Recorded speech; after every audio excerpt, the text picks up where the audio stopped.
justice for all.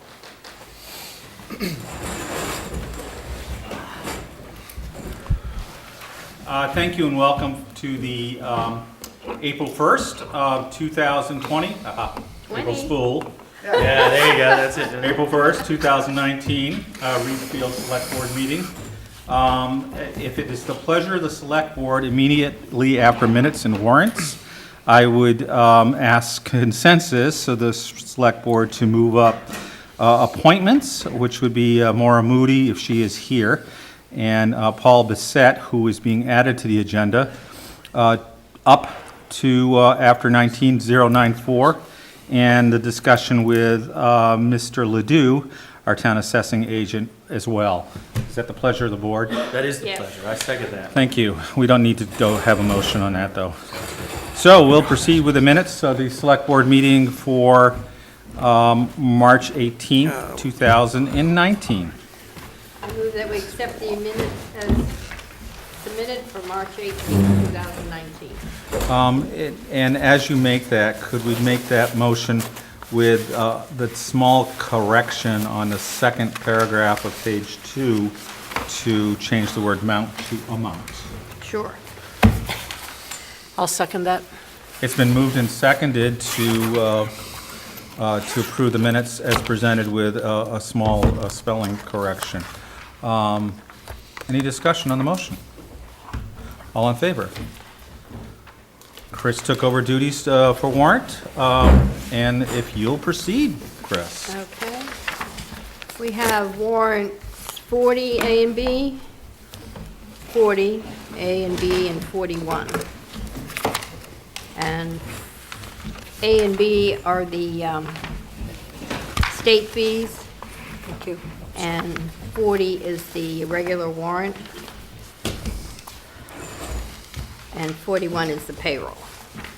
So the regular warrant is $354,420.63. It has the school's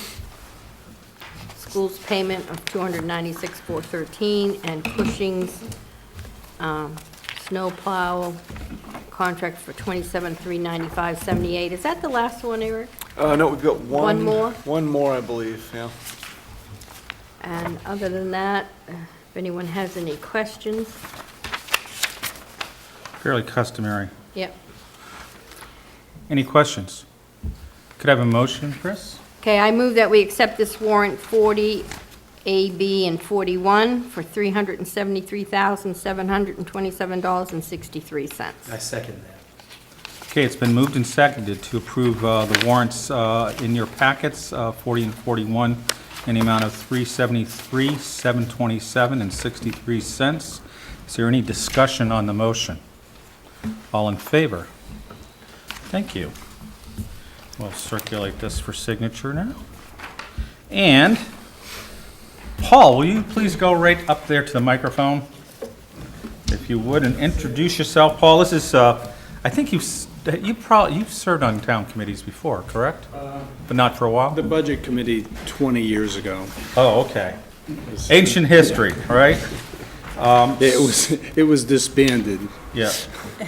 So do we have his? Do we have his application? We do, yes. I have copies for the board, and I apologize that I So left it Paul, off. our purpose particularly is to welcome your volunteer assistance to town, and if you'd like to just say a couple things, that's fine. You don't have to.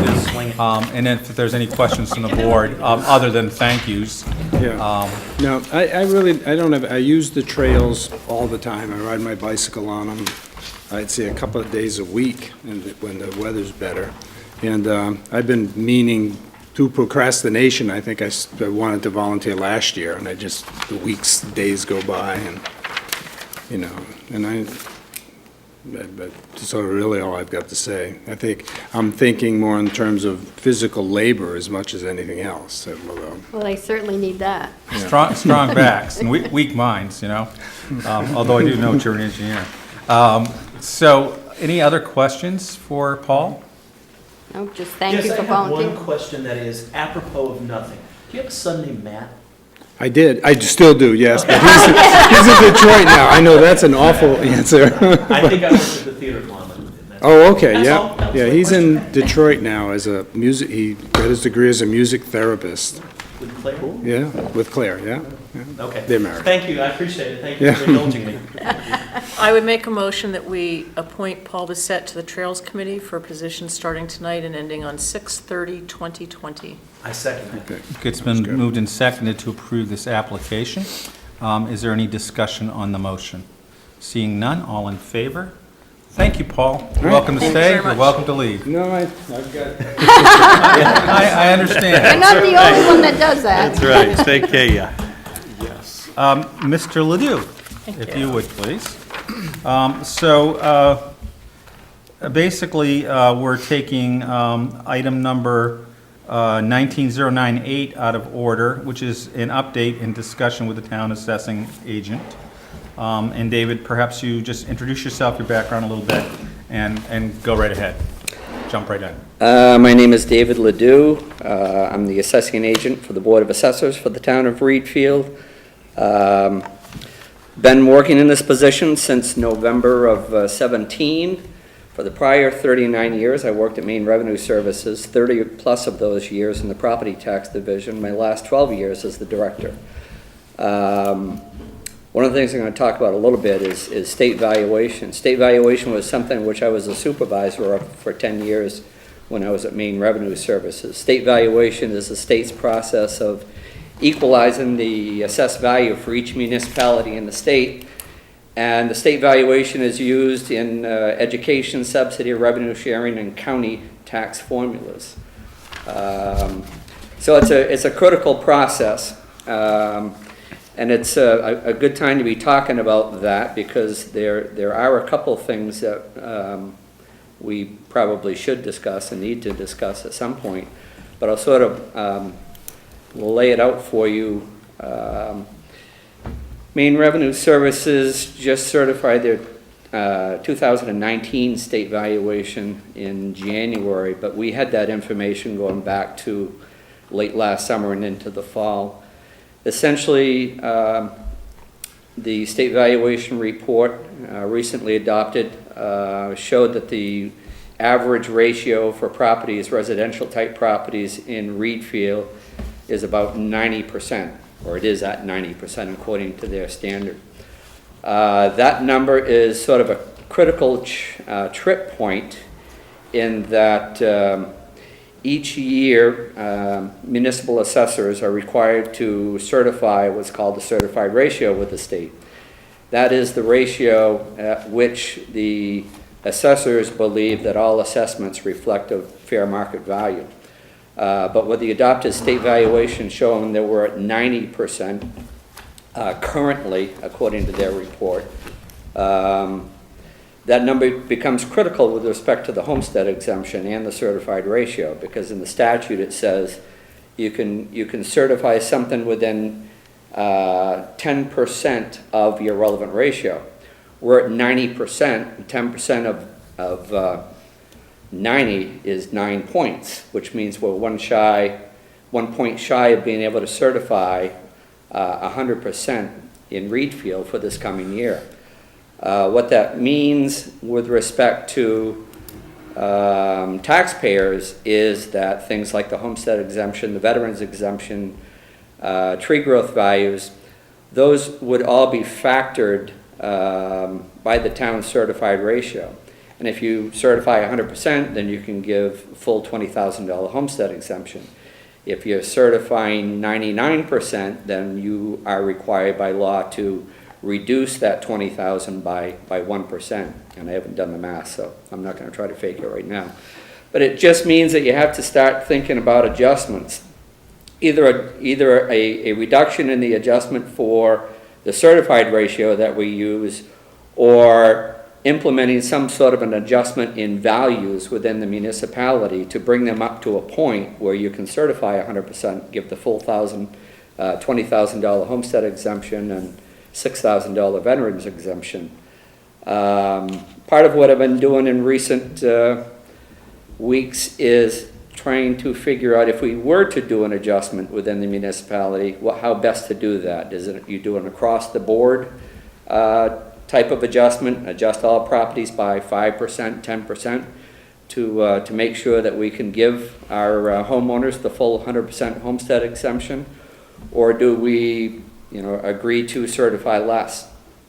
The critical, the really good thing which happened here in the last couple of weeks is that the state has come in and done its preliminary audit for next year's state valuation.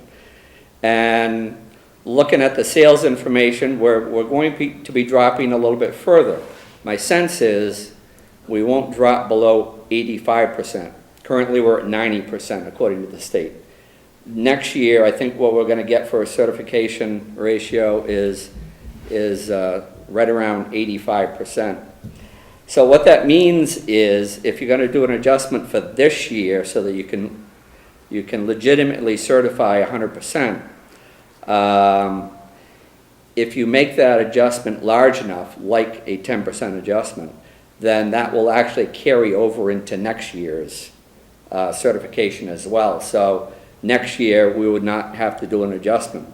Another way to do it might be to do 5% this year, 5% next year. And that's something which, we'll have a discussion with the Board of Assessors to see what needs to happen there. But in essence, that's where we're at. This is the time of year where we start talking about these types of ratios, what we can certify. And so that's been a big part of what's been on my screen lately. Looking at the sales that Maine Revenue is going to be using for next year's state valuation report, things from an equity standpoint within the municipality are actually looking pretty good. A lot of people think in terms of, when you talk about classes of property, you think about waterfront versus non-waterfront for a residential community such as Reedfield.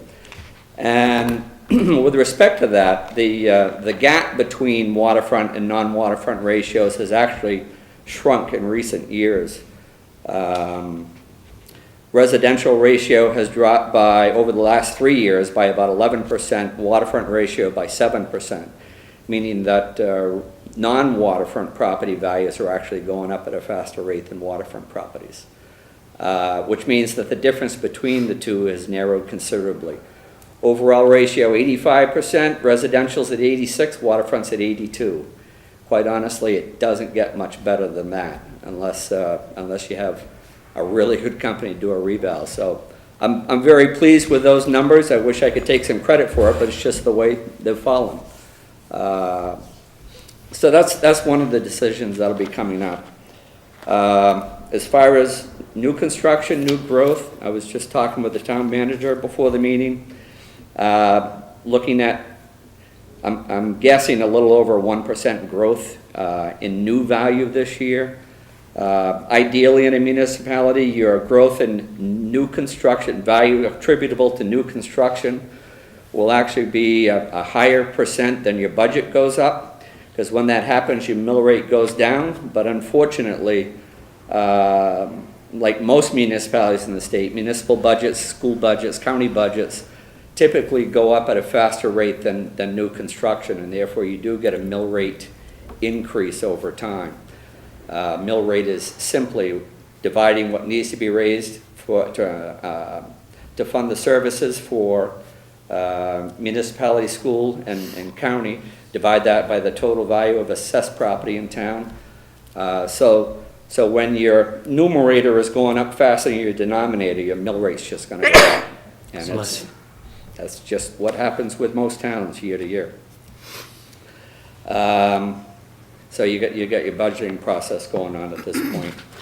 Those are sort of the bigger questions that I've been looking at, and that you, the board, might be interested in knowing at this point, to put some thought in as far as what we'll be doing for updates this year, if anything. And I'd be more than happy to work with you to let you know what the ramifications might be. So, David, I'll just start off with a quick question. Actually, you work with the Board of Assessors to determine, is that where the determination takes place regarding any adjustment? Yes, it's actually the assessors that make that determination. And they're- Obviously, they're gonna listen to the input from the Board of Selectmen as well in that process. And they're all on the Board of Selectmen. Exactly. They're a subcommittee. Exactly. Of it. And so, I mean, that's by design. So, Chris, you chair it correctly? No, Correct? Dennis is the chair. Dennis is Yes. the chair. And John. John and you, right? Okay. Okay, well, that's just my question. Will you be recommending an adjustment? Or are you not there quite yet in terms of your thinking on that? What I'm still working on is trying to figure out what parts of town are the most undervalued.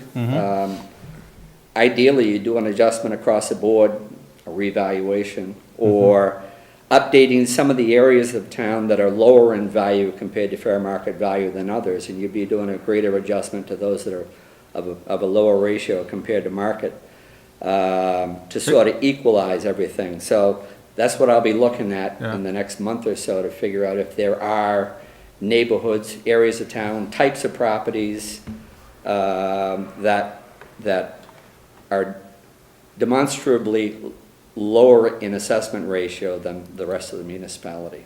Yeah, it would seem to me that there would be some older housing stock, for lack of a better term, that probably would not rise in value as much. There's, and that's, I mean, and that's, we're really talking in generalities here. but that's a very good point, because you look at newer construction, you look at older housing stock. We had a market here in the early 2000s in which the older housing stock increased in market value much faster than the newer housing stock. So you never really know until you really crunch the numbers to Sure. see which way it's going. But when David and I were talking before the meeting, and even in a few discussions before that, it has been kind of hard to parse out any pattern, any area, that is really stands out as far as needing adjustment up or down. We've had some things, as he said, between the parity between shorefront or waterfront and interior has dropped. So that's not really an area that we could do much with. And there are other areas just in between one lake community to the next where there had been some disparity. But now we're finding much more parity. So it's going to be an interesting task, and we'll certainly try to help however we can, code officer and myself, to make sure that we can get some of that. But it seems as though it's going to be a kind of a tricky decision to make, but one that we probably, at some point might need to look at an adjustment. But more so than that, it is time to start thinking about that revaluation, and maybe you want to talk a bit more about that process and the time frame that might exist. As I said in the intro, I've been in Reedfield since November of 17, and so I'm really just starting to get a sense for the town overall. But just to give you an example, I had about 95 sales in the gross ratio study that I put together for the state to look at. And I've actually printed out the property record card for every single one of those, and I'm starting to go through that to try to find out if there are different categories of property or that are more overvalued or undervalued than others. So that's quite a little process. But overall, one of the ratings the state has is a quality rating, and you don't want to go above 20. And the rating is essentially the average dispersion from the average value. To give you an example, worst case scenario as far as a 20-point quality rating is half the town could be assessed at 120% of fair market value. The other half would be at 80%. The average is 100, and they're all 20 points from the average. That would be a worst case scenario as far as a 20-point quality rating. In reality, it runs everything from 0 to 40, 50 points from dispersion.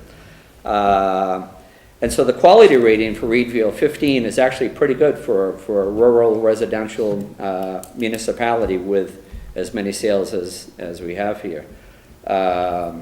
So it'll be a bit to figure out what we need to do for adjustments. But in looking over all the cards and all the information and the maps, no assessing system in this state is perfect.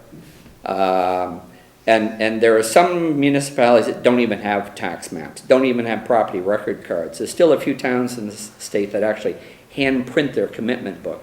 We've got the TRIO valuation system and the billing and collection system, which is a system that most municipalities use that have a computerized valuation system. There's a lot of data that goes into that, dozens of pieces of information in each parcel. And my take on the overall quality of the data is that it's pretty good. It's fairly accurate. And when I say fairly, I mean it's to a point where town manager asked me, do we need to do a reval? And it's like, well, you don't need to do a reval from the standpoint of contracting to redo everything from start. The data that we have is actually good enough to work from to save a lot of money if you decide to do a reval.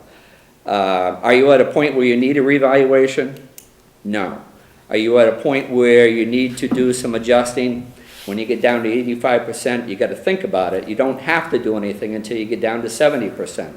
But with that homestead and veterans exemption sitting there needing to be adjusted when you're below 91%, then it's probably best that you do bring things up so that you can certify 100% and give a full $20,000 homestead exemption and a full $6,000 veterans exemption. Down the road, you may want to think about contracting to do a complete review.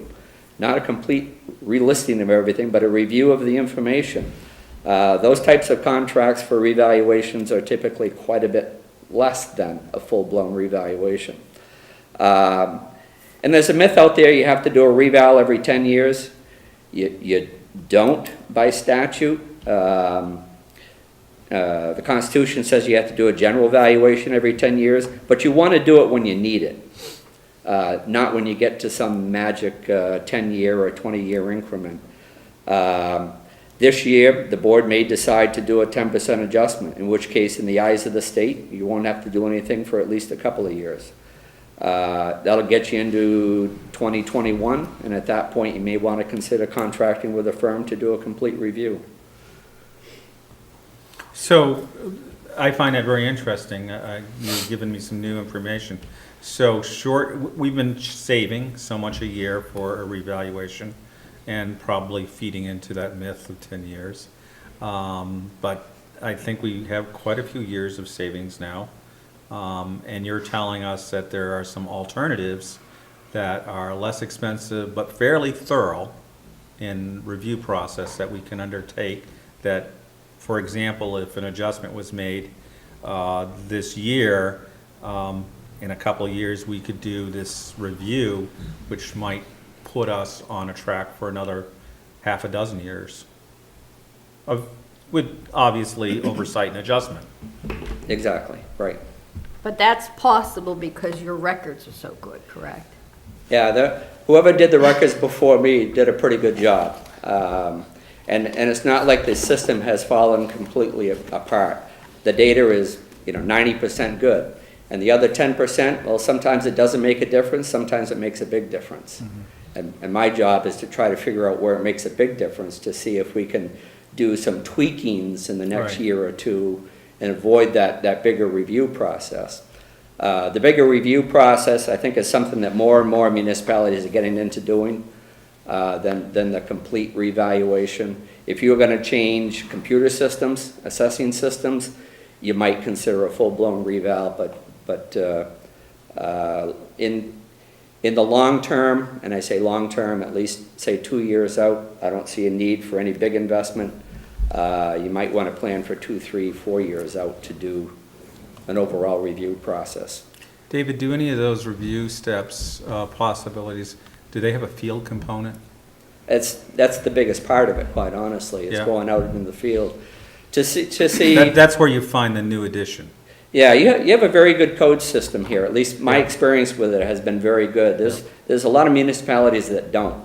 And those municipalities are the ones that should go out and do a review, much more often than say 10 or 12 years.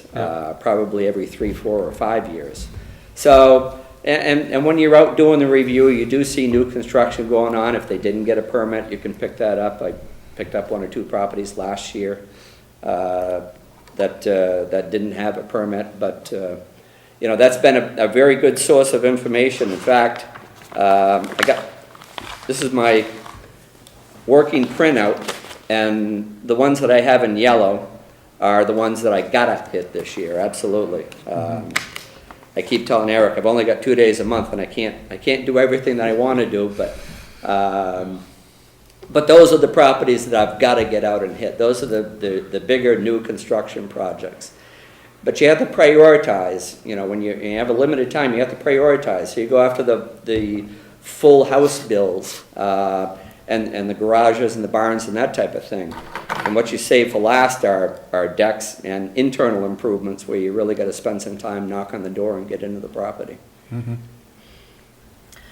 I have a couple questions for you, and thank you for your presentation. It's been terrific. Thank you. So if we do an adjustment, which you said you offered up a couple of scenarios, 5% this year, 10% this year, none next year, 5% each year, that's an adjustment to the base value of our valuation? Basically, you do a global adjustment for all properties, unless you can ferret out certain classes of properties that don't need adjustment. So if you had a $100,000 property, that property would then become worth $105,000. The assessed value would go to $105,000. It's probably still worth $110,000. Okay. And so we're doing that so that we can give the full value of the homestead exemption and the veterans exemption, but if you're putting the value up by 5%, you're now taxing on that 105%.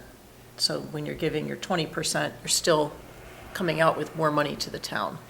Am I correct? No, they calculate your new mill rate off of that, off the new number, right? The unique thing about the property tax, most people think about sales and income tax when the rates go up, you're obviously getting more revenue to the state. If you go from a 5.5% sales tax to a 6%, Right. more revenue goes to the state. With the income tax, if you increase it from 7% to 9%, you're going to get more revenue in. Well, the property tax is unique, particularly in town government, because you have a town meeting each year in which your residents come in and you actually vote on what you're going to raise money for the municipality. And interestingly enough, of your entire property tax bill, that town meeting vote only accounts for about 20% of your tax bill.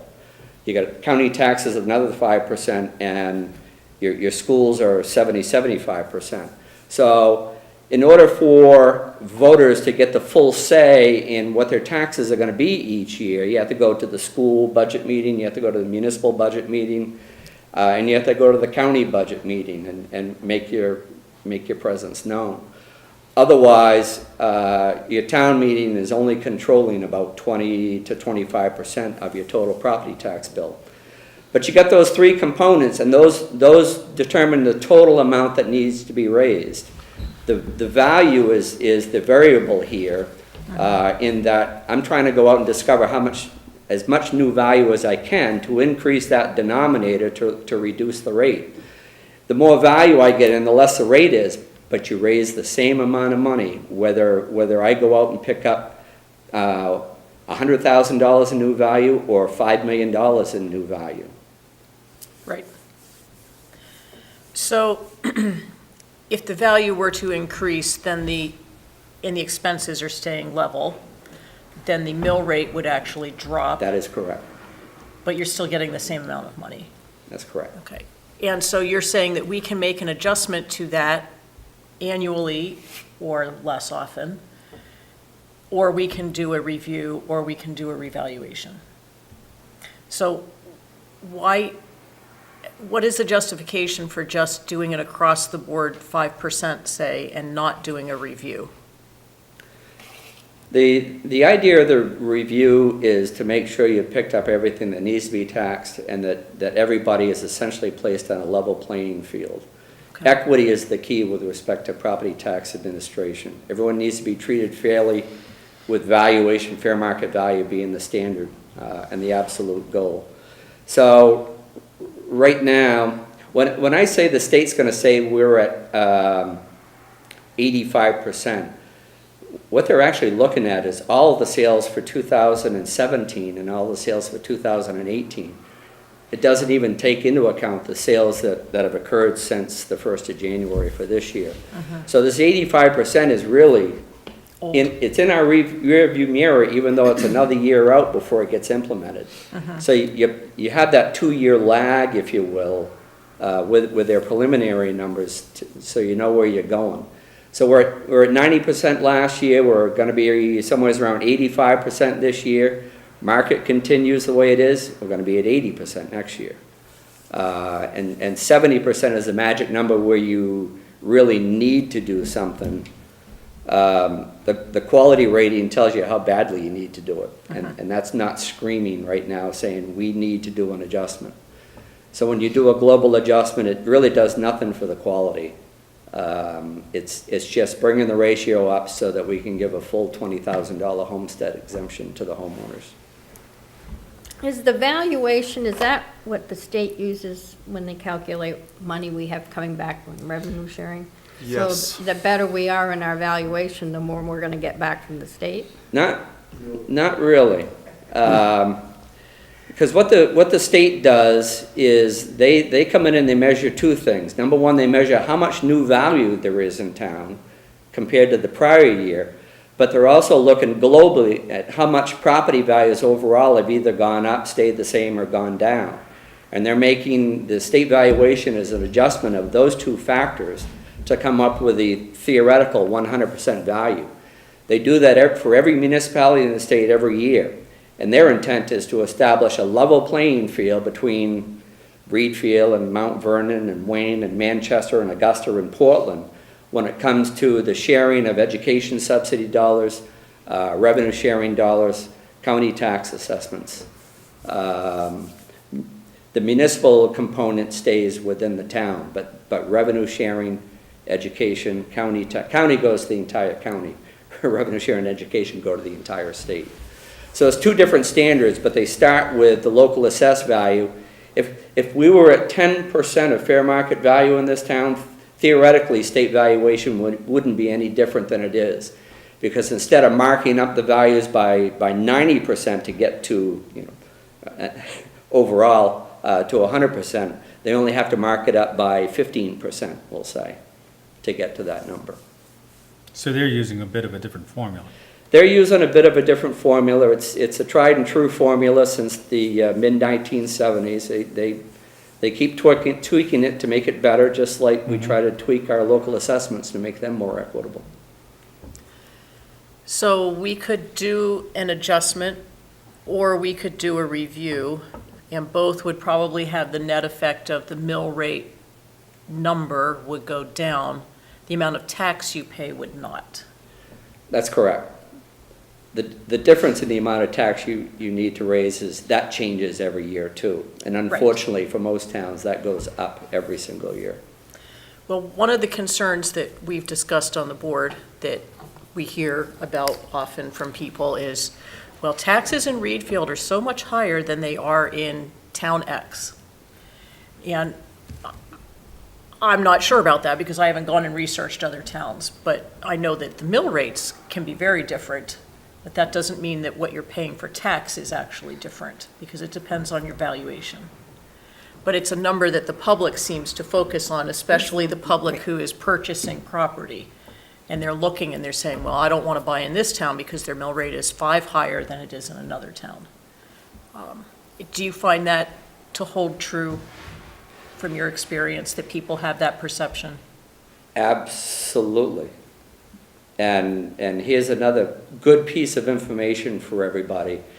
On Maine Revenue Service's website, you want to look for statistics that are called full value tax rates. And what that does is it essentially adjusts the local mill rate to reflect what the full value mill rate would be for each and every municipality.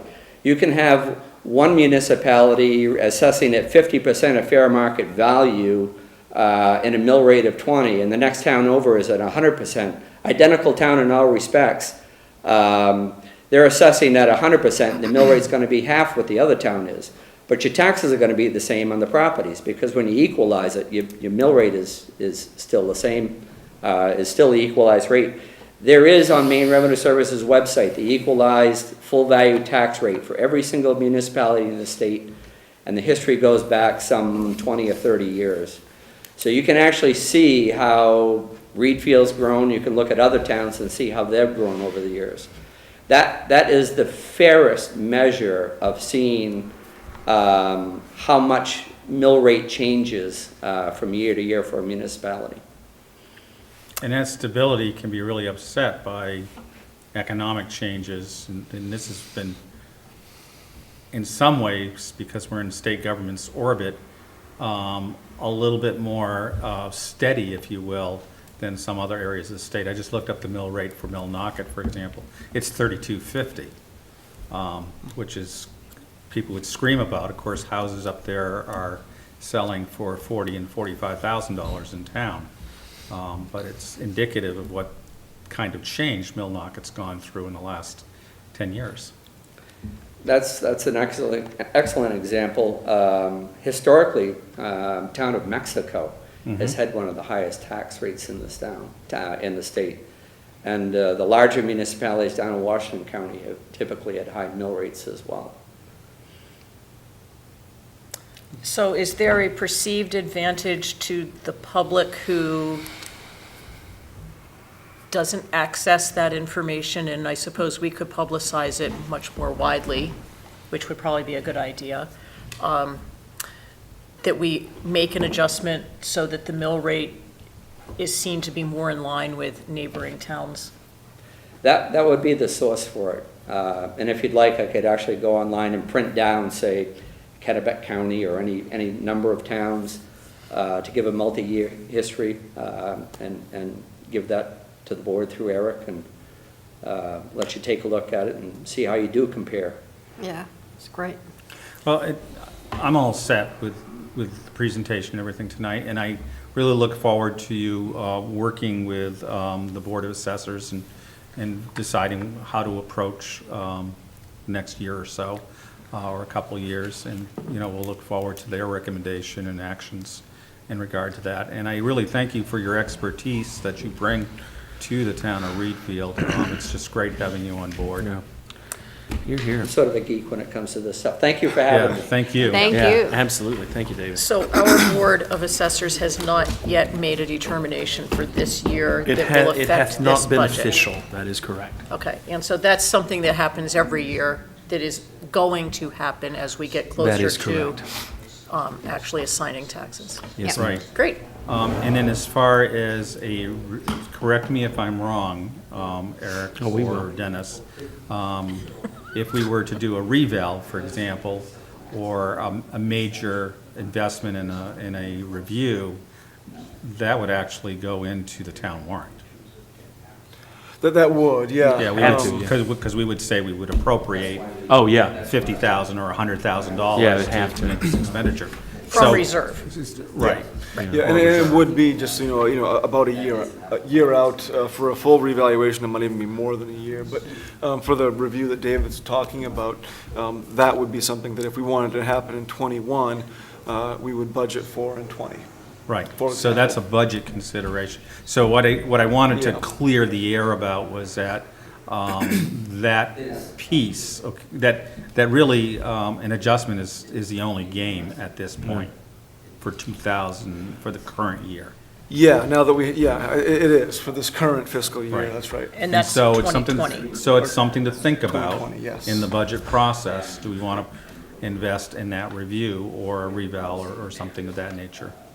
it's kind of interesting that we don't have to do a complete reval. You can do a review. Yeah, we have some Yes. good steps in Yeah. between. And save a considerable Yeah. amount of money. Yeah. So yours, I think what I just got from that little conversation was that in the current budget that we're preparing, we would have to put in an item Yes. in order to have it for 2021? No, No, No. to have it for 2020. that's correct. So if we don't need a review next year, but we wanted one the following year, it can go in the Next next budget cycle. That's right, yeah. And that's what we are probably looking at. And I would Okay. kind of defer to the Board of Assessors to bring forward that Yes. recommendation. Which year it will be. Yeah, yeah. Yeah. I'm on it. This year, we really were not certain, I mean, because we were at 90, maybe 92, 95% last year. And so the wise choice was to hold the course. And then, we have had increasing sales and increasing values. And that kind of momentum that we've seen, really the last couple of years is starting to affect, as Dave said, that rate. So quality rating, as he said, is still good. So I think that this year, that idea of an adjustment makes the most sense, if in fact, but, we'll have to talk about it some more. It could be that we even do just a few small adjustments, neighborhood by neighborhood, not across the board. So again, Dave's working on that. Yeah, he's so- still assessing that. Yeah. Great, okay, so All that sounds dispenses with 19098. Thank you. We'll move on to Select Board Communications. Do any members of the Select Board have anything they would like to? Yes, for the record, I want to say that the first Heritage Days meeting is happening this Sunday, April 7th, at 4 p.m. right here in this very room, according to Eric. So we'll be here at 4 o'clock. We're going to talk a little bit about some ideas. We have a full meeting schedule that I'll distribute. All of our meetings are already scheduled. Most of them already have agenda items, so I try to make sure that if I ask you to come to a meeting, I have prepared so that we don't waste your time. Again, if you're interested, please, by all means, come and join us. Again, that's Sunday at 4 o'clock, April 7th, right here. Heritage Days is just going to be great, isn't it? Heritage Days is going to be amazing. Phenomenal. Phenomenal. It's going to be a Heritage Days to end all Heritage Days. Well, then No, you we have don't no want more it to- heritage. Oh, wait, no, I'm sorry. It's going to be a Heritage Days that will make you want to have another Heritage Days next year. There you go. I think Thank that's you. what we want. Are there other members of the board who have anything they would like to share? I do. I received from a resident a couple of ordinances that I have read, along with his question about a light pollution or lighting ordinances that exist in other towns. So if it's the pleasure of the board, I can just simply share what he sent to me, and then we can determine whether it's something we want to talk about or it's something we want to defer to when we look at ordinances and rules and so forth at our regular retreat. I don't see it at this point as an agenda item. I just wanted to make you aware of it. Does that seem reasonable? Well, we have lighting on our future, on our future plans, so I think that might be the time to talk about it Yeah. with the street lights, and we need new light fixtures here at the town office. Well, this would be about nuisance lighting. Okay. That- But I mean, it would all go into, together. Yeah. Right, Thanks, David. thank you. Okay, great. Anybody else? Okay, staff reports. All right. It's interesting you mentioned that idea of an ordinance, because along those same lines, I have had somebody, I haven't been able to catch up with her yet, but she's talked with Animal Control about the possibility of what she is branding a consumer fireworks ordinance, but really it's the way it's being presented is a protection of domestic and livestock type ordinance. So the noise and the impact of the explosions and things like that.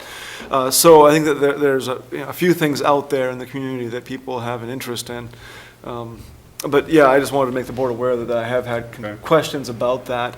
And I haven't really pursued it much because some of the zones suggested buffer zones of a quarter mile would basically, it wouldn't be an ordinance, it would be just an outright prohibition of consumer fireworks in town. So, but there is some some discussion out there on that, and it'll probably be coming up at some point. Okay. So, That's a good thing to discuss, because, anybody that has a dog or a Yeah. horse and those fireworks, it just sends everybody right into a tizzy. I had a neighbor, It her can, horses all yeah. ran away after the fireworks. yeah, no, and it is a question. I mean, and there's always the nuances of, do chickens count and things like that, and it's, it's a fair question. But in any event, I just wanted to, thanks for the reminder about that. Well, and there may be just a possibility of approaching things through a nuisance ordinance. So it becomes not strictly just lights and fireworks, but, Any nuisance. so, yeah. Yeah. But you have to be very careful with that kind of thing. Yes, obviously, enforcement 'cause can you be don't quite tricky. Yeah, one man's nuisance is another man's pleasure. wanna- Yep. And is true. the question of enforcement, if you can't Yep. enforce it, you really don't want to make a rule. Well, And we have very little to do for enforcement of those types of issues, because so. if you have all those summer people down on the lake and they're doing fireworks, who's gonna? Well, yeah, and that's one reason why I haven't pursued it, but it's out there, so. Right. And yeah. of course, you always try to go back to state law on these things and take a look at, Yeah. because sometimes it's a matter of, it may not be in the case of fireworks necessarily, but sometimes it's a matter of people are actually skirting really close to state law. So, for example, I think there's a shut-off time for fireworks, Isn't it 10? something it's like 10 that. o'clock. I've certainly heard them in the summer, Yeah. coming off of Lot one later of the than lakes, 10. a lot later than 10. Yeah. All right, so I'll just, I've got a brief report. We've been focusing so much on the financial side of things that the town manager's report is a little bit thin this time. But that's okay, we got a lot of work done on the budget. So I just want to report that we have been dealing with the final, melting of the snowbanks and the thawing of the roads. We've had a couple of pretty good washouts that we've had to deal with last week, and then again this week. We have work planned for the next 2 days for washout and gravel road work because of some of those impacts. But we are aware of it, we are ordering, and bringing in materials and the resources we need to keep things running. The staff has actually done a really good job of catching things pretty quickly so that washouts don't get too severe. But even so, it doesn't take much more than a day of good melting, as you've seen, and there's water all over the place. Winthrop has some real problems too, that if you go down through, what is it, 41 towards, yeah, they've got some major That's stuff there. Terrible drive. But, yeah, so anyway, we're not alone, but we are doing, I think, a pretty good job trying to keep on top of things. And so I do encourage residents, if you have a condition issue, report it, and we're usually very quick to respond and get things taken care of, so. And then the roads accordingly will remain posted, probably at least for a couple more weeks. We're starting to see the frost drop out, but it's still a ways off in most places. On Nicholson Hill, your sign is in the woods. Yeah, we had a windstorm come up and took a lot of our posted signs. Bright orange signs are yeah. going away. Yep, but they're easy to find usually, as long as they land face up, right? Yeah. So, we've had to replace a few, definitely. Other than that, let's talk about administration and personnel.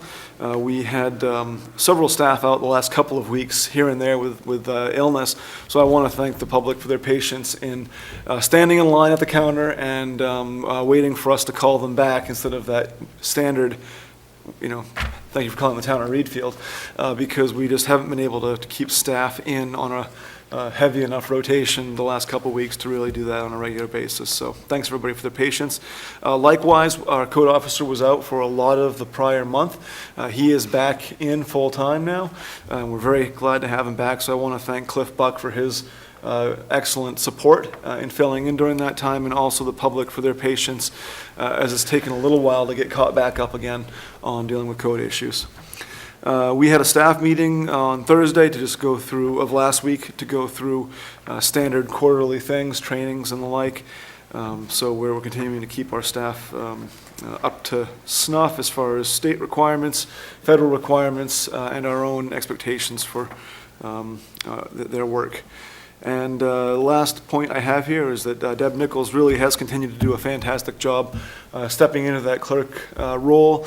She's put out her first independent messenger and is really doing a good job balancing the day-to-day, changes that come in with some of those longer-term projects. So everybody's doing a really good job pulling together. And this spring, even though it's been a little bit tough in a number of areas with staff, I think that the team has really pulled together, so that's been fantastic to see. Good. And that's my town manager's report. Being the 1st of April, we don't have the bank statements ready, so it'll be the second meeting that I will be reporting, or independent online reporting as well, depending on if we have a scheduled meeting or not, for the finance report. Thank you. May I ask a question? Sure. Putting on my solid waste and recycling committee hat, are you still making progress on the handbook for the solid waste, for the transfer station operations manual? I'll get the title right. Yeah, I guess the short answer is fits and starts. I did write a good 2-page memo addressing a lot of that stuff last week. So it's interesting to see how some of these things are starting to feed together and tie together. So there is ongoing work on that, and I feel confident that I'll be able to meet that.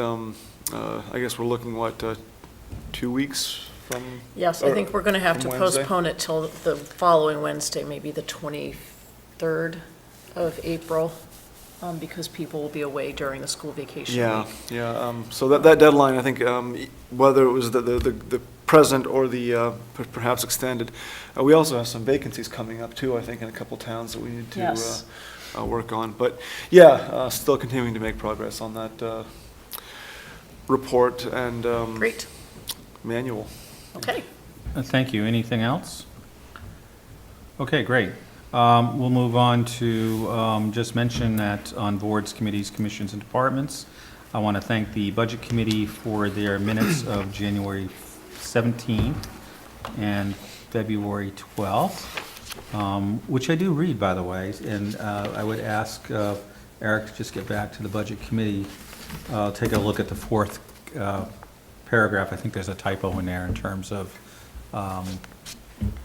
cost or in regards to, doesn't make sense, the number that they have in there. Yeah, yeah. I think there's a 4, and it should be a $sign. Yeah, I think Is that so. right? Yeah, that's Yeah. correct. Okay, yeah, there we go. So Yeah. we've got it. And I want to thank the Reed Field Enterprise Committee for their minutes of December 18th, 2018, and January 15th of this year. Are there any members of the public that would like to address the board? Seeing none, we'll proceed. I'm not sure if Maura Moody will be here, so we will table that pending her arrival or next meeting. Probably next meeting. Okay. So we'll just table that for now. And consider the appointment of the 2019 ballot and election clerks. And do we have that in our Yep. We packet? do. We Yes. do. On the Packets that backside of- I have. It is in the backside of something, May isn't I it? ask Yeah. a question about the former application, Yes, the one you just tabled? yes. Do we want to discuss whether we're going to entertain that or not before we schedule Maura to actually attend? Sure, we can talk about that very briefly. My thought on that was that we would be happy to have somebody assist us on that ad hoc committee, and ask that and probably appoint them in a non-voting committee membership role. Because Can't appropriate money, but keep the energy and presence around. that's right. So I don't think Heritage Days is going to be ad hoc in the future, because we've talked about having rotating terms. Right. We need to take a look at that. But right now, it is ad hoc, so it kind of allows us to appoint somebody from out of town. But I think probably for the purposes of voting to spend town money, and I'm not sure how formal that committee is in terms of how they conduct business and so on and so forth, we would just, I was prepared to talk to her about that tonight, that we wanted to appoint somebody, we would appoint them with non-voting privileges. Yeah.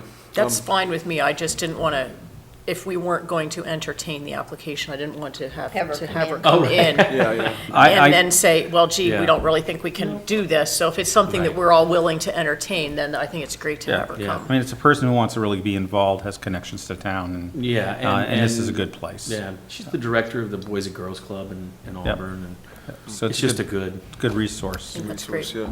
To your point about the financial, basically, the Heritage Days is treated somewhat as any other committee would be with a departmental type budget.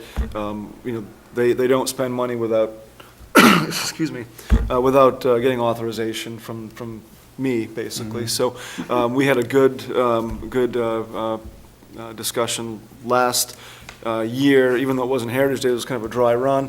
There were no town funds expended, but we talked a lot about insurance and all those requirements. So I fully expect that we'll be continuing on to have a great relationship there and really good oversight of the money, where it's going and how it's being spent, Yeah. as it was 2 years ago. yeah, and I think part of what I want to do with running the Heritage Committee is to make sure that there is an investment with the money that we have for future items and things like that. We do such a good job of looking towards the future on every other committee and sort of thing, and I want to do that. So, Eric, I think we should get together and just, I'm starting to put together a list of questions. But Absolutely, out of yeah. that meeting on Sunday, I'm sure that it'd be beneficial for me to just have an hour or so just to sit down and say, Yeah, whenever you Let's want. talk. Yeah, Okay. I'm happy to do that, because Thank that type of planning is important. I like it. Especially if you want a second floss machine. You gotta. Right. Dang it, there will be cotton candy.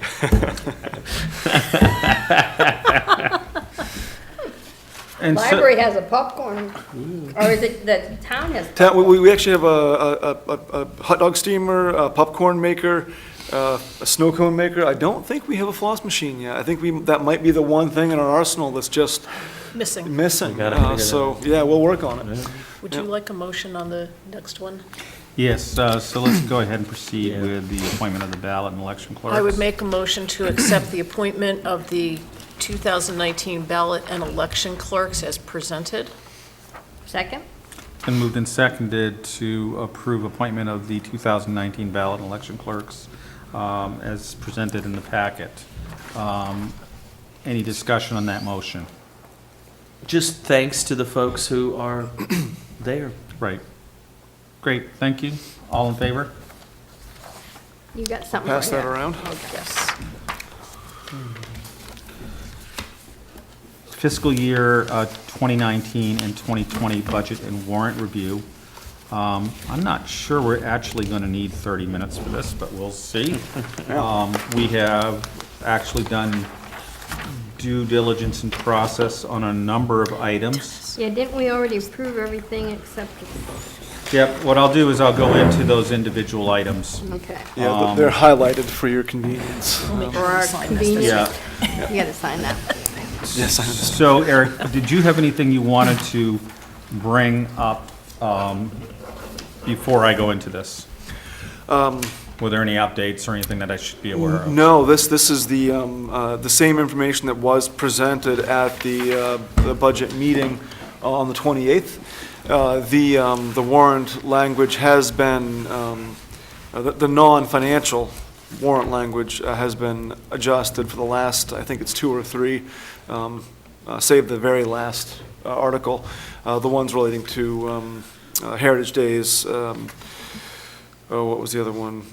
Solar proposals and one other. But, so there have been editorial changes to those 3. The finances look the same as they did for the budget presentation, and except for the very few related to the capital improvements, they look the same as they were at the last meeting when you approved all those articles. So those have not changed. The only changes really have been the ones that you set aside wisely, waiting for some more information, and that same information was presented on the 28th. Great. So with that in mind, we'll proceed with, I guess I do have one question before we proceed. So the Budget Committee is going to follow us on recommendations? Yes, and again, they have. So they have another meeting scheduled? They have another meeting, they will have another meeting. Right now, they have one scheduled for later in the month of April, but I'm going to be working with them to bring that in, perhaps even this week, to wrap it up and get everything out to the printers by, as soon as possible. So I'm prepared to get our recommendations down. In the instance of a conflict in recommendations, which is fine, it can go on the warrant that way. Yep. But I think in the course of how we've tried to work in the town, that if there was a conflict, we would want to be appraised of it, because it's possible that it's something minor or editorial or whatever that we would want to work out, so our recommendations were similar. Yeah, so getting that meeting this week would be the best choice, Yes. because that would Okay, then so if give it- perhaps if- one if- more if it week. would- Yeah. If it would be of value for me to attend that meeting, or some representative of this board, that would be fine. Even just Yeah. for part of it or something. I think it would be helpful, yeah. Okay. Yeah. Please just let me know. So Article 15 and 16 are the two that we set aside, and Article 15 was the borrowing of $550,000, and Article 16 was the raise and appropriate 566 for capital improvements.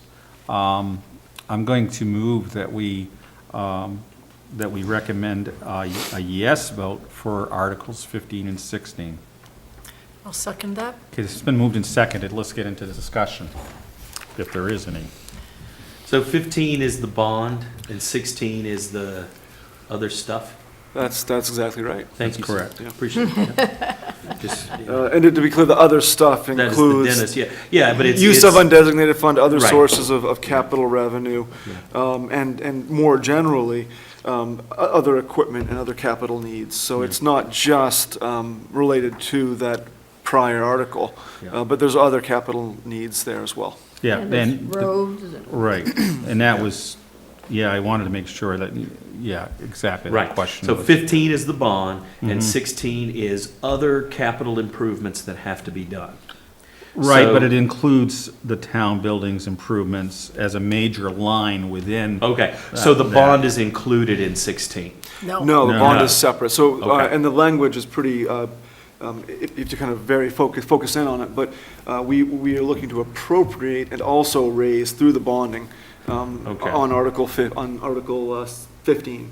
So it includes both, the raising through the bonding and the appropriation. So it's, it does those two things at once, and then we have below the article that adds additional money to that pot for capital. So all of the money that's coming from 16 is money from other sources than the bond, primarily from designated and undesignated funds Absolutely and carry right. forward. and carry forward. Yes, yeah. which are- So would it be a correct statement if I were to say that the town of Reedfield is looking to invest over $1 million in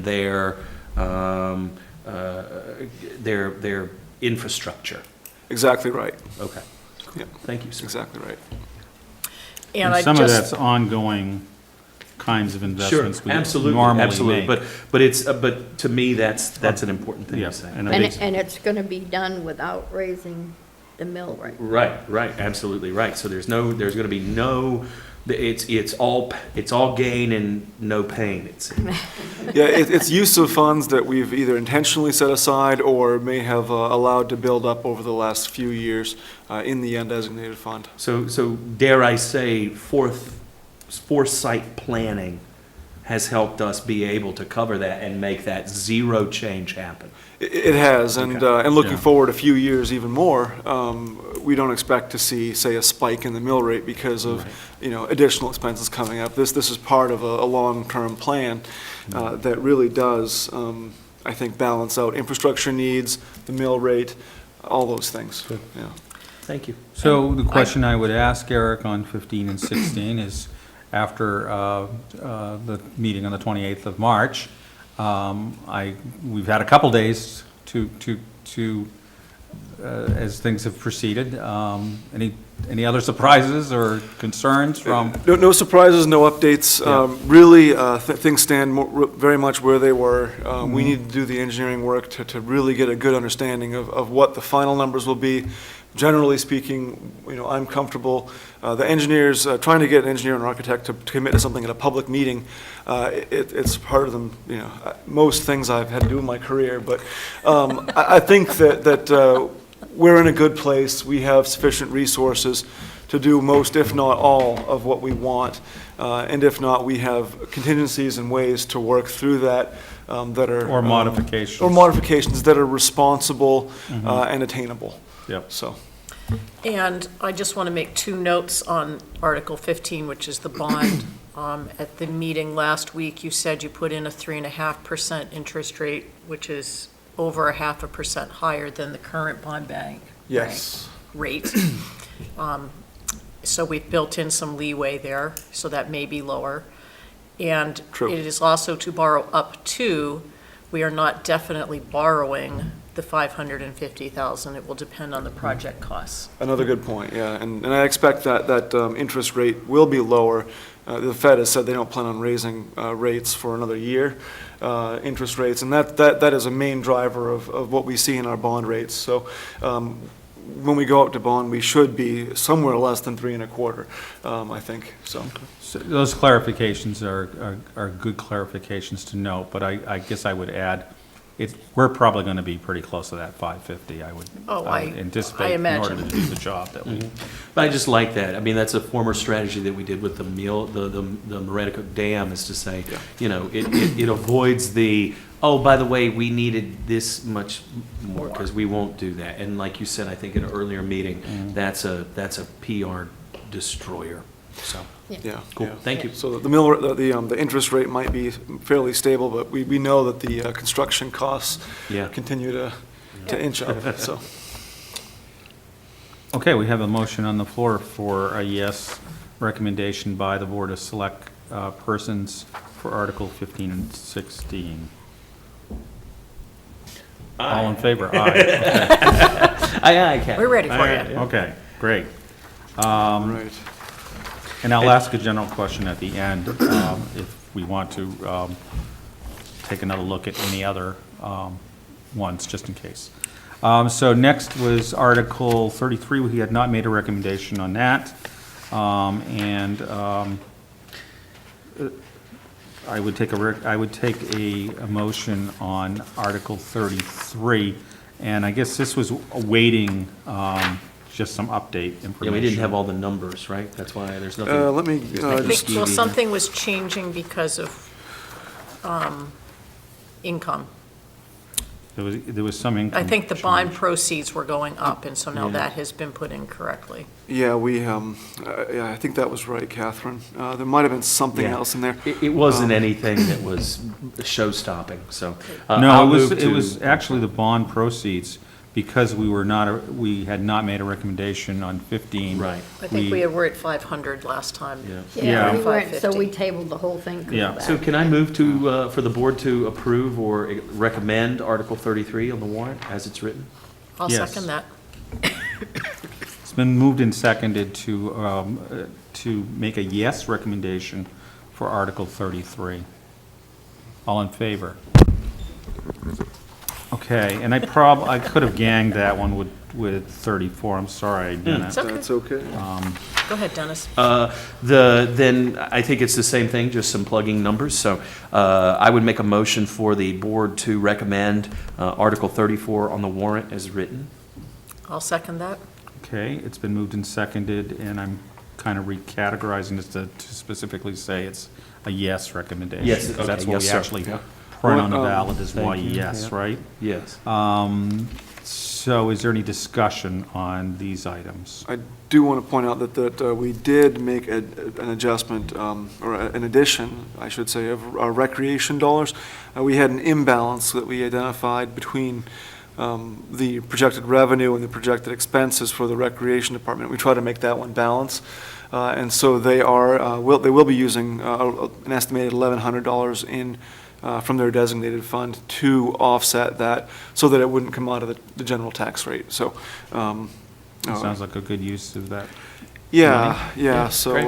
and part of that is a result of the swim program that we're working to put in place, which we expect to take a loss on this first year, but is important to building that program. So, And then everything else is pretty much the same.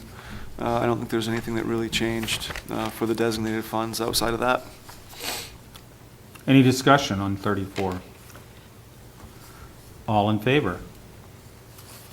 Thank you. We'll move on to 36. And 36 is shall a town vote to appropriate $257,488 from the unassigned fund balance to reduce the total tax commitment. I'll make a motion that the select board recommends yes on Article 36. I second that. Okay, it's been moved and seconded. How does that relate to 16? That relates to 16, and that the 230,000 that's being shown there as appropriation is being offset by revenue. In large part, that it makes up a large chunk of that 257 for the unassigned fund balance. So we do break this out in the budget process, and what it comes down to is there are a few areas where we like to, I guess, identify where the sources come from. In theory, that really could be spread out over the entire budget, but as a matter of fact, really what drove the use of these funds has been these capital projects. So I think it's appropriate to identify and say, even though undesignated fund typically is just out there to offset taxes in general, we believe that it's fair and honest to say that we're doing this because of increased capital spending. So that's how those two relate. Most of that number is capital building improvements in Article 16. Right, and because that's coming from a variety, not a variety, but a couple of different designated or undesignated sources, you end up with a number that isn't the addition of those other items. There's the, They balance in the budget, but they don't balance in the warrants. they don't balance each other in the warrant, that's right. Right, Yeah, and if they right. did, I'd be pretty worried, but. Yeah, good point. Yeah. But no, you're absolutely right, that these things show up differently in the line item budget, very much so than they do in the warrant proper. And that applies to a lot of these articles. Yeah. Yeah. Do we have a motion on the floor on that? We do. We Yes. do. Okay, is there any further discussion on that motion? All in favor? We'll apply a yes vote there. So we don't do recommendations, do we, on 38 and 39? Or 37 or 40. Let's see, you don't do recommendations, but the language is Needing approval. needing approval. The Article 40 was already approved, Right. as is, I believe, the first time around. Okay. So let's go ahead and look at the language for Article 38, and I'll read it. Shall the town vote to hold the Heritage Day celebration annually and limit the amount raised each year to $5,000 or less? Can I just be a real person here? I don't think that comma is necessary. See, now That's all I'm you're saying. really starting to mess things up. I know, I I'm just mean, being You're that pulling to guy. Greg Durkin. This is sorry. good. No, that comma doesn't belong there. No, thank you. That's not an Oxford comma. It's not, That's it is. a it is Harvard comma. It's not, yes, exactly. It's gratuitous because, is what it yes, is, right? what comes after All is right. not a complete sentence. Okay, so we'll strike that Thank you. comma. I Strike the appreciate it. comma. Yeah. Is Strike the that comma. that's the criteria?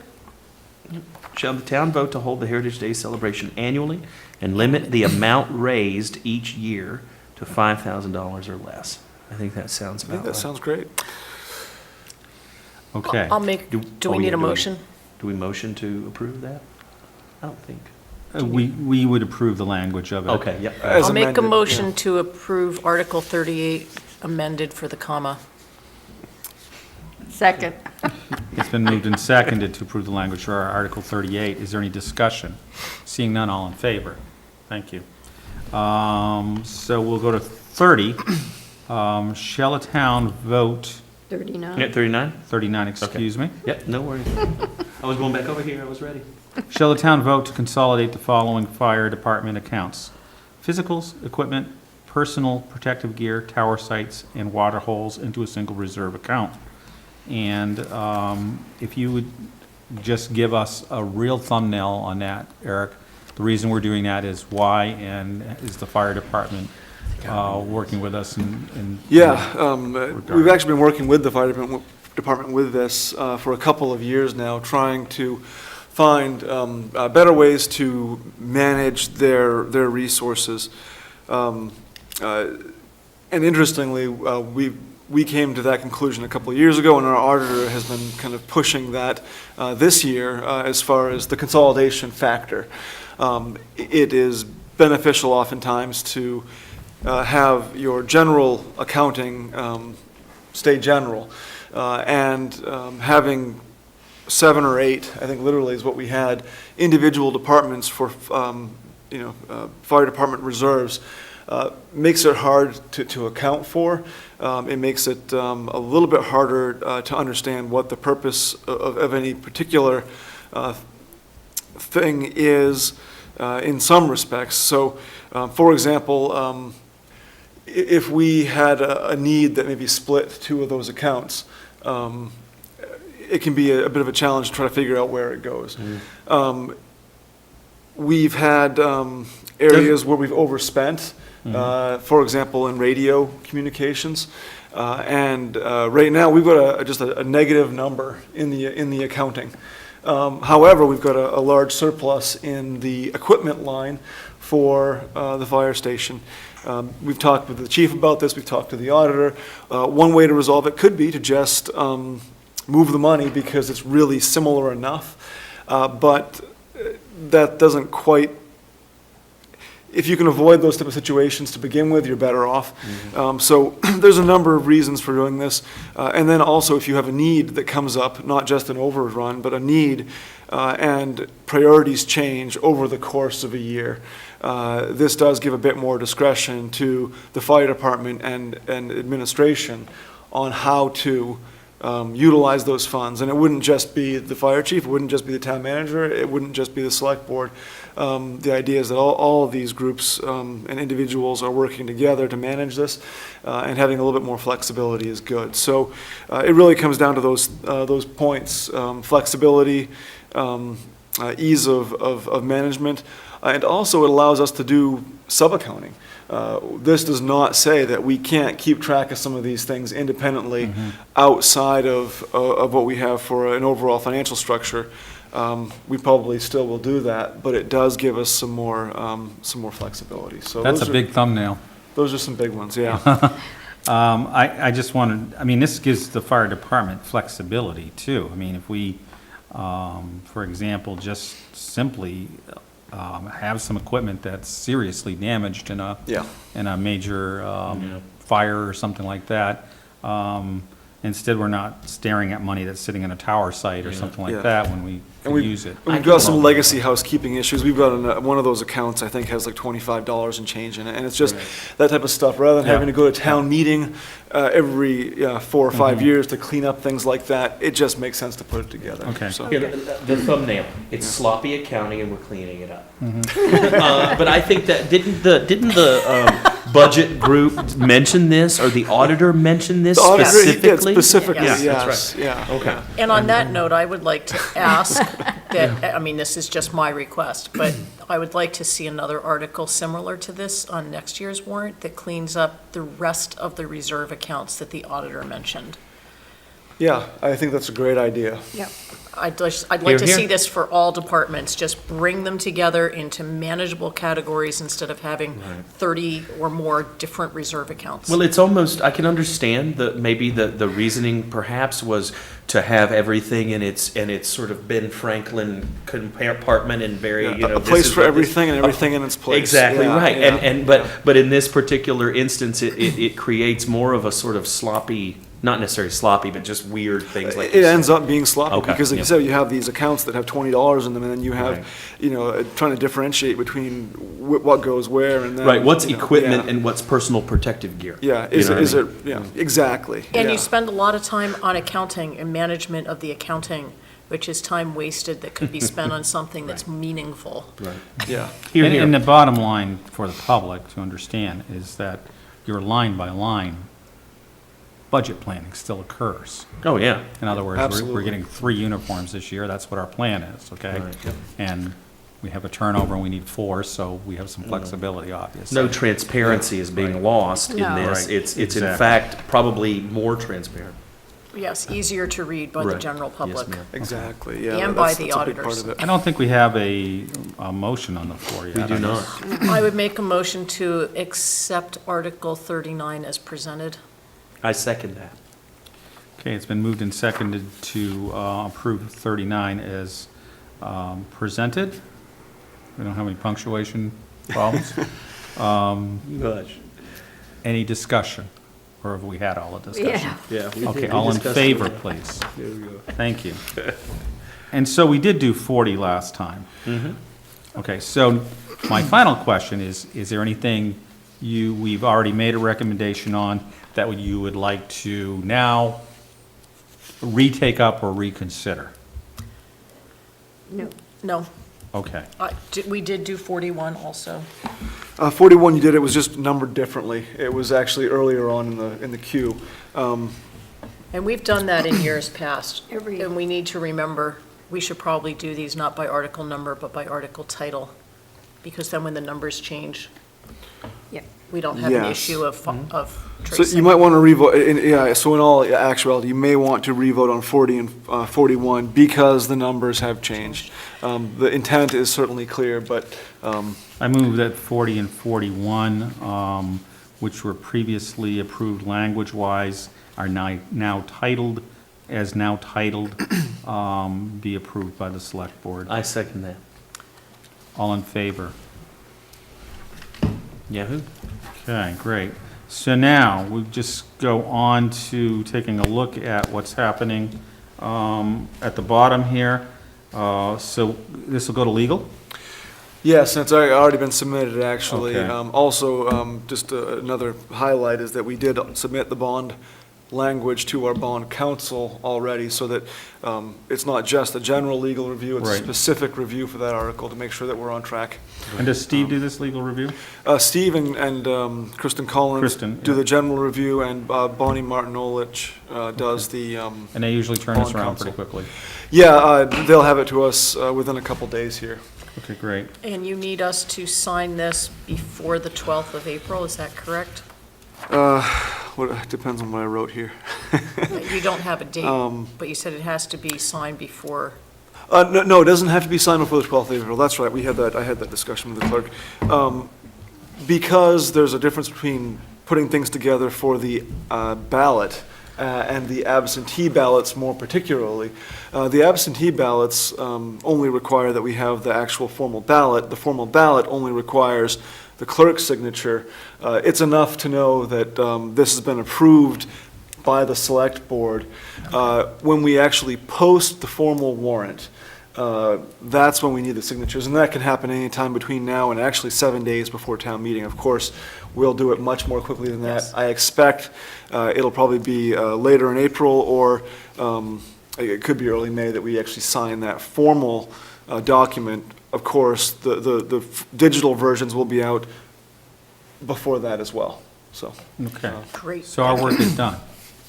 I would like just maybe one more motion to just formally accept the whole document pending legal review, the addition, those bullet points that are in that, if you put those bullet points in a motion, you'd be doing pretty good. Yeah. I'll make a motion to approve the draft warrant pending legal review and any legally required changes. The considerations and recommendations made tonight that will need to be approved by the Budget Committee, and the addition of Article 2 of any candidates for elected office certified by the town clerk. May I have a second? I'll second it. Okay. it's been Good. Is there moved any and seconded. discussion? Is there any discussion? You ready? Here you go. Keep that All in favor? Yeah. I've been waiting for that. That's it, yeah. Okay, great. And then we do see the land ordinance revisions. That's something that will go on the warrant per usual. There are always updates and refined language. I looked it over. I certainly, we don't do a recommendation on this. So it looked fine to me. Yeah, it's been through code officer edits, planning board edits, also going through legal review Okay. in Right. conjunction with the articles of the warrant. Perfect. Good. We will move on to 19092, which is discussion of state statutes relating to cannabis and opt-in requirements. You have in your packet, and you probably had them from a previous meeting as well, because we did table this item, so we're bringing it forward now. The overview on that from the Maine Municipal Association.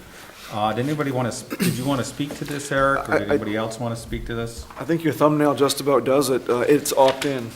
We, as a town, need to opt in for any kind of commercial, recreational, not recreational, commercial recreational sales, whether it's, the testing, the extracting, the storefronts.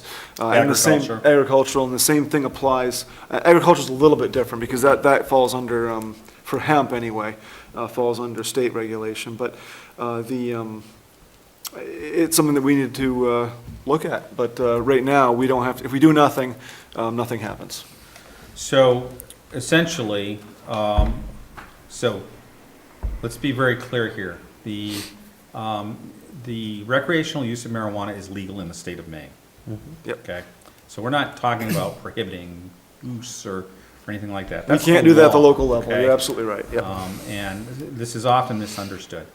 So what we can regulate by opting in is adding an ordinance or regulation, if we will, to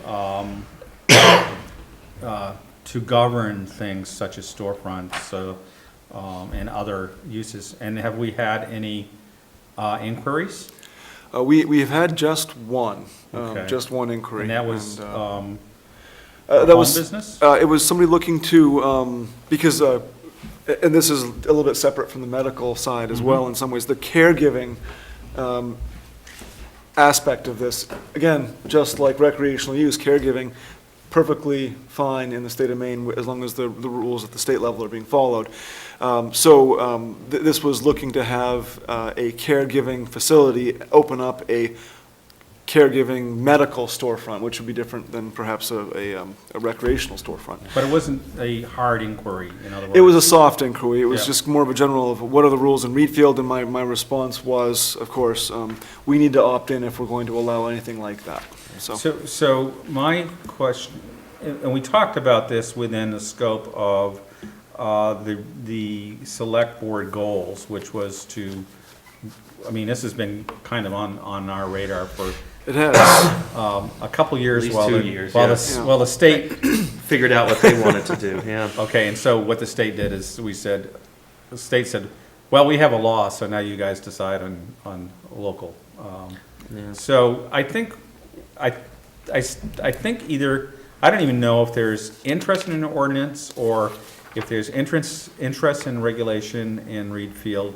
It would seem to me that, and I've always envisioned this, that at some point in time, we really do need to have a public hearing to hear from residents about what they think the town should and should not allow in at least categories of things like agriculture, storefront, or clubs or whatever, and just hear that information. And that then forms, if you will, information that, data, if you will, that would then allow us to research what would be the appropriate response to that. And I think if you do the line at the microphone, you're probably going to get, some people that say, we don't want it around. And that's fine too, okay? But again, as I opened this discussion, it's legal recreationally in Maine, so it's not about the use of it, if you will. It's about the commercialization approach within the boundaries of the town of Reedfield. Yeah, and Bruce, I would even go one further. I think it's the question isn't whether or not we want people to have cannabis in town. Are we ready as a town to make the decision this business sort of model to be a part of our town, whether it's in whatever instance. Certainly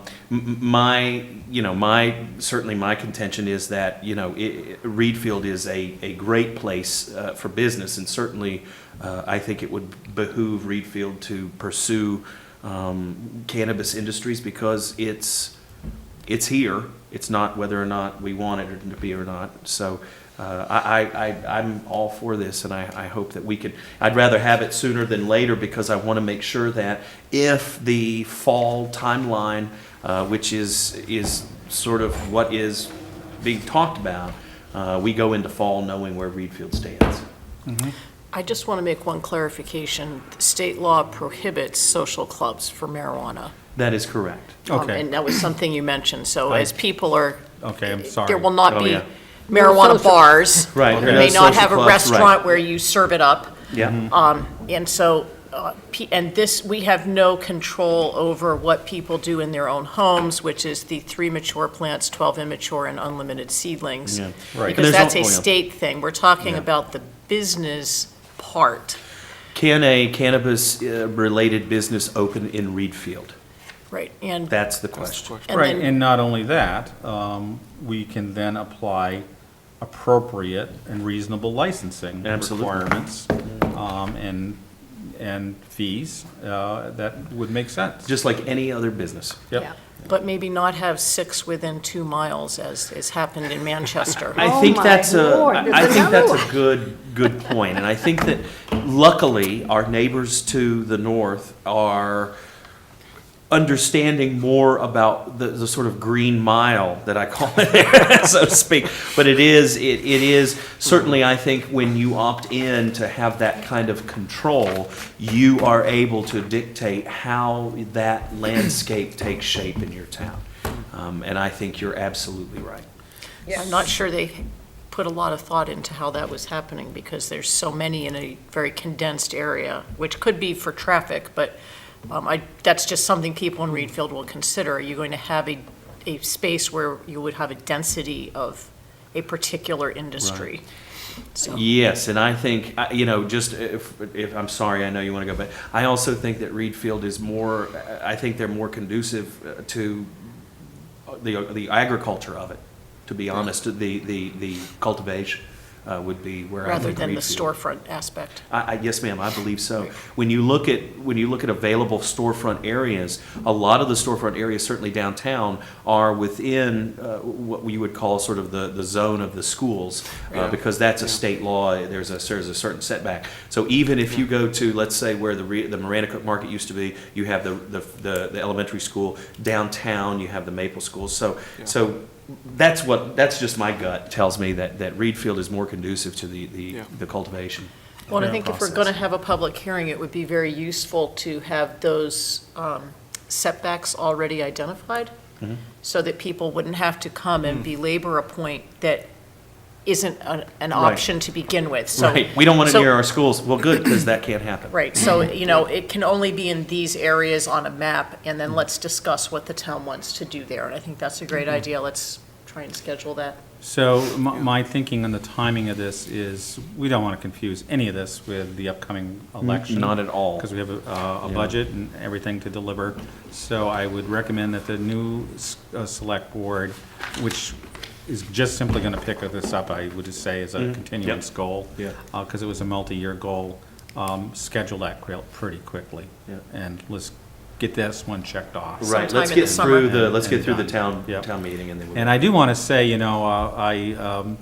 just watching TV down in Massachusetts and everything, I'm all familiar with the Auto Mile, the $1 Million Auto Mile and all that. And let it be known that the Green Mile was. The Green Mile, that's right, 202 corridor. Yeah, was coined here in Reed Field for our good neighbors down in Manchester. right. Thank That's you. Well, Center Street in Auburn is vying for a, Oh, yes, A lake. that's right. They have a Green Mile too then, huh? yeah.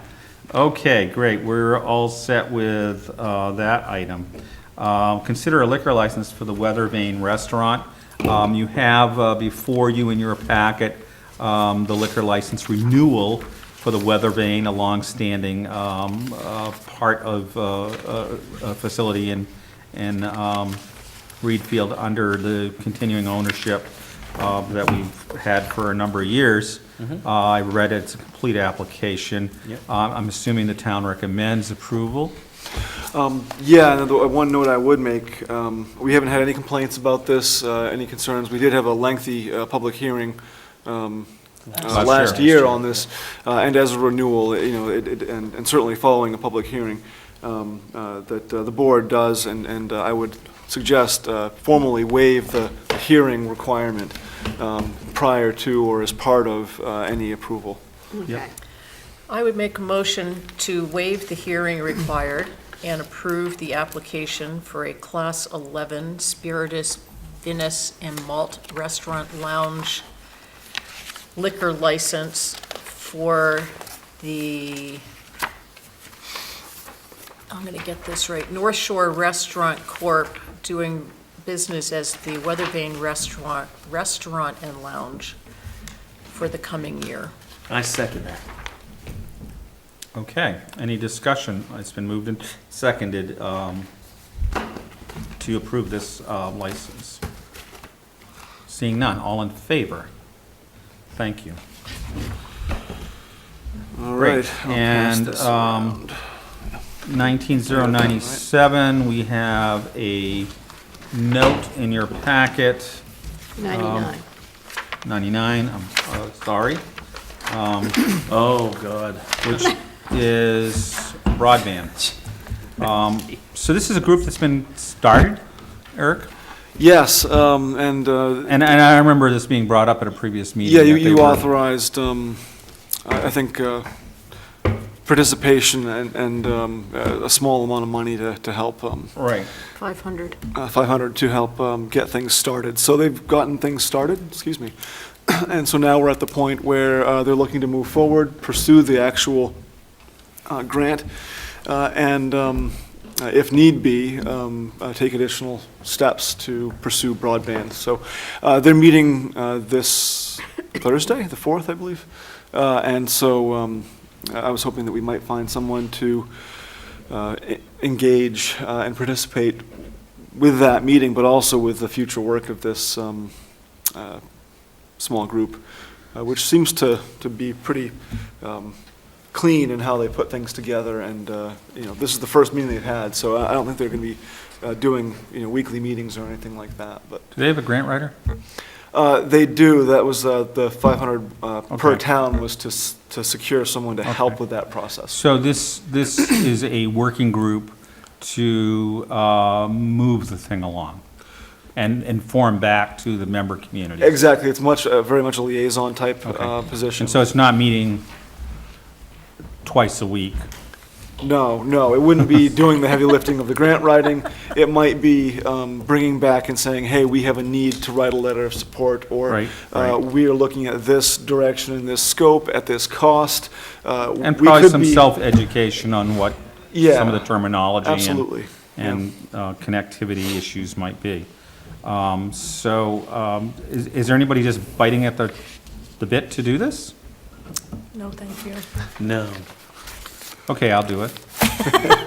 Thank you. I'm not biting at the bit to do it, but I think it's, you know. It was one of your goals. Yeah, it was one of the goals I put in, and we have a lot of people in town, the reason for that goal is we do have a lot of people in town who work remotely.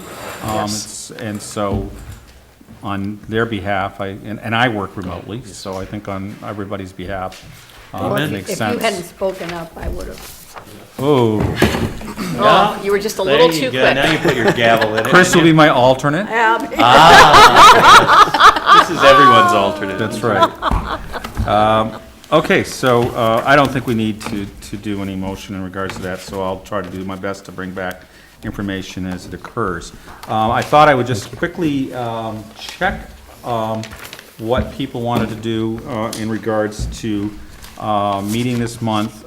This is kind of odd that we meet on the first day of the month, but it happens. My feeling, talking with Chris, and I'm not sure if I had Eric on board with this or not at this point, but I thought we could probably meet once more in April. And I thought that probably May would be a once a month meeting. at this point, looking at the business that's before us. Yep. That does mean there'll be a couple of times where we'll have to make sure to get 5 signatures on the warrant, is that correct?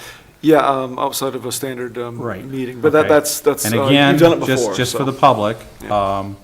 all those warrants still get presented and they get approved at a select board meeting. So I have the next meeting as the 22nd of April. Yes. We changed it to 23rd because you guys didn't want to take a chance that I On wouldn't get Tuesday. back here from Logan. Right. Yeah. Is that okay? So it goes to the 23rd? But we won't have we won't be doing the final warrant approval, which was what had you spurred were that worried about. change to begin with, so I just wanted to make that point. So you probably could do it the 22nd. We just might not have you. Yeah. But But Well, then when if are we any of doing us were sick, I'm happy with Tuesday. true, yeah. It doesn't matter to me. I'm gonna, to be honest with you, I have to check and see what I'm pretty sure my baseball schedule will let me be here. I'm a baseball coach. On the 23rd? Yeah. You will be here on the 23rd. I just have to check. Okay. I'm sorry that I can't tell you for certain. Okay. I can actually do either night, so Okay, thank you. whatever works, just let us know. Yeah. Okay, well, let's leave it open to 22nd, 23rd, and just that it's tentatively for the 23rd. We may back it up a day. If you would just check with Eric. And then are we Yes. looking at Monday, the 6th, as our one meeting for May? We have one for the budget there. What day is that? The 13th. Yeah. I thought it was the 16th. It is 16th, May Well- 16th is the second Oh. budget workshop. Right, that's but the select board meeting is scheduled for the The 13th. 13th. It's 2 in 1 week. Yeah. But that is 3 weeks from the one previous. We had 13th and 28th. Yeah, I mean, when we do these once a month, I try to do them by about the 3rd week, because that allows us to have a complete warrant in. Right. Yeah. So the 13th The for May? 13th and the 16th? The 13th and the 16th, which is the budget workshop, and then no 28th? Is that, or excuse me, 20, Or you could do the 28th. 16th and the 20th. Give them more time to get the, So I'm just looking here, so the 29th would be, I'm just trying to make sure we have, if we can meet on schedule, it's always easier for us with the warrant. And of course, I diss that all the time. Yeah, I Come know, on, What would absolutely. be on schedule? It would be the 22nd. of But that May? would be a little bit, actually, no, why am I still in April?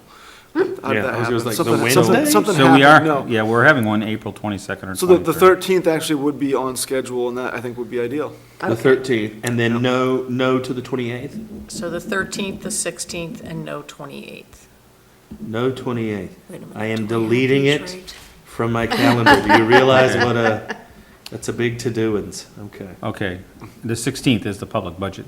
yeah. Right. That is hearing. correct. I think it's actually good to have both meetings that month, because it allows us to get together on the 13th, and if there's any discussion regarding how to present that meeting or whatever. Yeah, 13, we 16. can have it. When is the candidates' night? Is that not around We're there? going to be looking at that, I've got that right here. Oh, you're amazing. Yay, hey. Works for me. That's right. Come on, Well, you're a candidate this time, too. Bill gave My us favorite part. three dates, and I think that depends on, Okay. once papers come in, we check Yeah. those dates Sure. and so forth. Okay, thank you. Yeah, but it is in May generally, yeah. We've got dates that could be as early as late April, but May, we've got 2 dates, and we have a date in May that would work. May 6th is the date that was thrown out there. Okay. So that's probably one of the more likely options, but nothing's set in stone until we get our candidates. Okay. Yeah, and about a month in advance probably makes about the right amount of sense. And we just let that get set. We don't need to, as a board, Yeah. take care of that. Yeah, no, we'll take care of it. Yep. And- Great. And I'm going 11 to the 22nd. It's my month to do the warrant, so, And I'm your backup. Thank So the 11th to the 22nd, Bruce, that would be me, right? Warrant. I'm also out of town during some of those dates, so it'll be essentially the two of you left. Are you around during April vacation week, Dennis? I am. Okay. What is April vacation? It is The not this, 15th, not next week, but the week after. It's 15 to the 12th 19th. Through the, It's Monday through 21st, Friday, 15 to 19. Oh, no, he takes off on Friday, obviously. well, we get Friday off, comp day. Okay, can I have a motion to adjourn, please? I move to adjourn this meeting. Second? All in favor? Thank